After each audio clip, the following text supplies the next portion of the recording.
We might as well rename this damn episode, What's Going On in Portland? Residents scared after a homeowner attacked by nearby camper. Now, it bet not be that black lady. It bet not be that black lady, okay?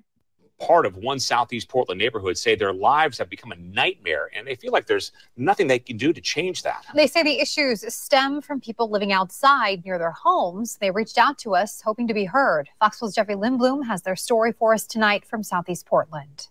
For those who live at this quadplex, they say this used to be a peaceful and quiet neighborhood. Up until a few years ago when RVs and tents began popping up. Originally okay, some of the neighbors saying they understand homelessness, but recently they say they witnessed an attack. Now feeling very unsafe, some say they wouldn't even dare go outside in broad daylight. Neighbors say this man is being attacked by one of the individuals they're afraid of, living off the side of their street near Southeast 111th and Powell. Oh my goodness gracious. Y'all, this is on their daggone housing street where their kids should be outside riding their bicycles. What the hell? Or go outside in broad daylight.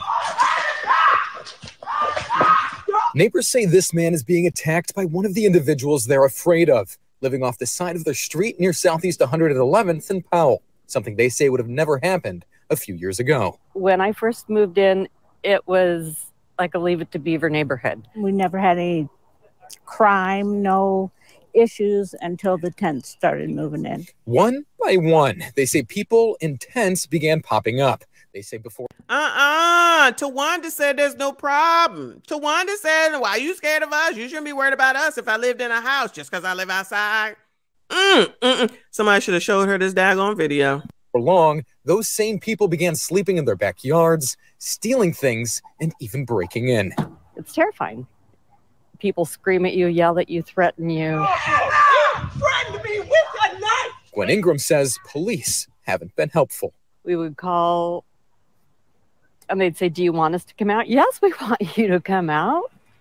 That's a stupid question. The group says they're understanding towards people facing homelessness, even empathetic to the trash and junk, which they call an eyesore. But now they say they feel threatened. Tell them damn rats show up. Shout out to NYC and their rat problem. I'm not saying that's because of any other reason than it's just New York, but we all know New York has a rat problem. Willing to pay, what was it, $200,000+ in order to become the rat czar, and nobody want the damn job. Now, y'all, I can't. This look like the drop-off spot for the damn Salvation Army. You know when you go there and you drop your stuff off out back when they close? That's what this look like. Property values dropping. Child, if they don't go buy another house and just leave it, F it. You won't move again any daggone way prayerfully. And then you can go ahead and just say, I'm done with it. Move to Florida, child. Well, don't go to Miami, but move to Florida, child. Claiming to have witnessed children being chased on their way to school and someone overdosing just a couple of days ago. People walked by, found you had overdosed. Fire department came, literally brought this man back to life while I was holding my 6-month-old son in the window, and I said, that's it. So called the police. They answer, say can't do nothing. Drugs are decriminalized. Just look at him standing there in his yard, and then that encampment and junk back there behind him. Wow, it's not funny, but this is crazy. This is crazy. Call Peabot, which Jovan Pacheco said he'd already done in December, hoping to remove the individuals. But Jovan says despite tow-away notices being placed on people's cars, nothing came of it. Date came, date went, and we're looking at 3 months later of no movement at all. Absolutely helpless. Dark tunnel, no light. Absolutely helpless. And because of these issues she says they continue to have, she's now hesitant to go out and even get her mail. And so it affects. Child, everything is delivered online anyway. Ain't nothing in that mailbox that you need, trust me. Everything. Dina Clausen says she woke up once to someone standing over her in her own home. Afraid for her life, she grabbed a can of bug spray sitting nearby. And sprayed him and chucked the hammer at him, and he went back out the front door. She has since gotten a lock on her gate, even adding a rattling can, in case someone tries to hop the fence, which she says has already happened. Because there's no one coming to help us. So now I hear just anything. I can't sleep at night. I'm scared. I'm not saying it's the people, it's the safety. Make me feel safe, right? I live in a city where I don't feel safe. So I see it just getting worse and worse and worse. There's no solution that's being offered. I'm leaving the home that I loved. When is help coming? I can't continue living here like this. Girl, I told you what to do, child. Sell that buy a new house. Get it all in your name while your credit is good. Make sure it's in a decent area, child. Go to Florida. Then tell the bank here, you sell it. And then if they sell it, they sell it. If they don't, they don't. This is I Am Legend, child. She says she looks back at the times that she didn't have to lock her gate, and like all of her other neighbors, hopes that the city will support them in finding a solution to once again feeling safe in their own homes. This is the opposite of the daggone Section 8 people. Ain't nobody gonna help you. The government don't care. The council people don't give a damn. And you gonna have to do it on your own, unfortunately. Unfortunately, you have to do it on your own. I'm sorry. This is crazy. I'm not gonna go to bed and wake up with somebody over top of me and then sleep there again the next night. I can't do it. I'll be in a hotel first in a better part of town while I figure out where I'm about to move, even if it's an apartment, and leave that house the damn alone. Leave that house to the damn bank. You can have it the F back, okay? But shout out to Portland. Homeless camps tend to pop back up soon after being cleared. It's areas here like on Southwest 4th that's an example of this never-ending cycle. Homeless tent sites pop up along nearly every corner. People who live and work nearby report them to the city, and over time the city clears them. But then they move right back in, leaving everyone involved frustrated that there's no solution to this problem. It's a solution, child. Move. Child, I done already said you late. Shout out to Project in the building. I said I ain't even visiting Oregon, let alone buying a house or moving out there. Check that off on places that I will just never see in my life, and I'm all good in the hood because it's about to be I Am Legend out there if it ain't that already. They didn't close the Walmarts, like not even one, y'all. The Walmarts. They didn't close the Cracker Barrels, the 32-year-old deli, the Walgreens, probably the Aldi. Like, what are they going to do? Go to Idaho, which I'm only assuming is Idaho is next door because I don't be knowing what the map look like, y'all. They're going to go to Idaho only because a part of Portland wants to secede to Idaho. So I'm assuming they're going to run to Idaho for eggs and bread and milk. They need to move, child, now. Even if it's in an apartment, get out, change states, leave, be gone, figure out someplace decent because this ain't a good look. From one corner to the next. I just don't like to leave without something to lay down. A routine this man has down to a science. And clothes, I got pants and underwear. People on the streets call him Lobo. It's right here. It's LOBO, so I won't forget. He's been homeless for 31 years. I'm getting... Child. 31 years? What happened? Are you going to tell us the story, hopefully? What happened? 31 years, man? He might be 31 years old. I mean, let's not act like you're not going to age if you're out here on the streets. Is it warm in Portland? One would think it's cold in the wintertime. Getting ready to leave because we're not allowed to be anywhere.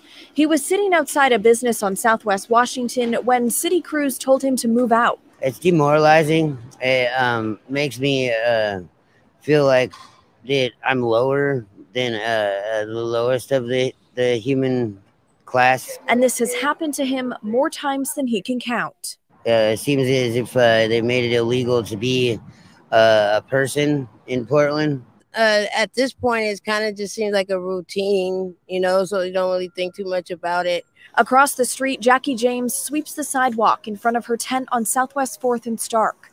She moved to this corner yesterday after city crews cleared her from another site. I don't go far, I just, go somewhere where I can sit down and try to think of the next move. The city... Now, I have to be honest. It does seem like there's something wrong with these people, okay? And in my opinion...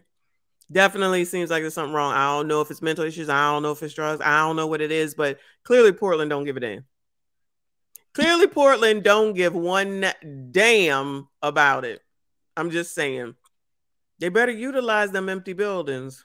offers you shelter or a place to go when they clear your camp. Have you ever taken them up on that opportunity? Yeah, I have. It's been a while since I've done that. She lasted 6 months in a shelter. You know, you got to be in and out at a certain time, and that just didn't fit for me at the time. They need to have somewhere to go, you know, or where they can direct these guys when they clean them out of their camp. Josh Barrett works at the Portland Outdoor Store. He says it's like a revolving door, watching camps move in and out of the neighborhood. They just go around the corner and set up right over there. Same situation. So it's like that business gets a break from it, you know, and then they just move it. So it's like, when is it our turn again? The city tells KGW they know clearing campsites is only a temporary solution. They say their goal is to minimize the impact that urban camping has on the community. What in the world? Shout out to Selma for the info. Oregon voted to defund the police and have community policing instead. Anything goes out there. They also voted against mental institutions. It's a liberal city gone mad. Wow. Wow. Well, then that explains a lot. That explains a lot. Y'all want to, not y'all, but you know, y'all wanted to defund the police. The police have been defunded. So whoever said it earlier, one of y'all said it, I don't remember who it was. They was like, this is what your city wanted. So, you know, there you go. Now what did all that defund the police get y'all? And I'm thinking back to the other video where all the people was in the neighborhood and the lady said somebody woke up over top of her. Now listen, I'm not condoning no violence. We do not condone violence over here on this channel. But come on now, that's half damn crazy.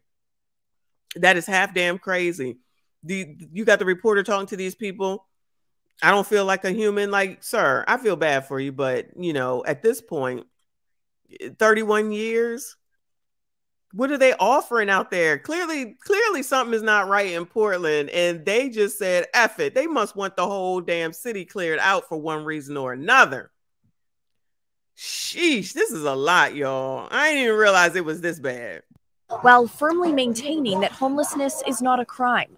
They only remove camps that violate the city's health and safety guidelines. They won't remove sites with less than 8 tents that are clean and have no conspicuous drug use. It's like a cancer all over town. Charles Reed lives on 3rd and Southwest Pine.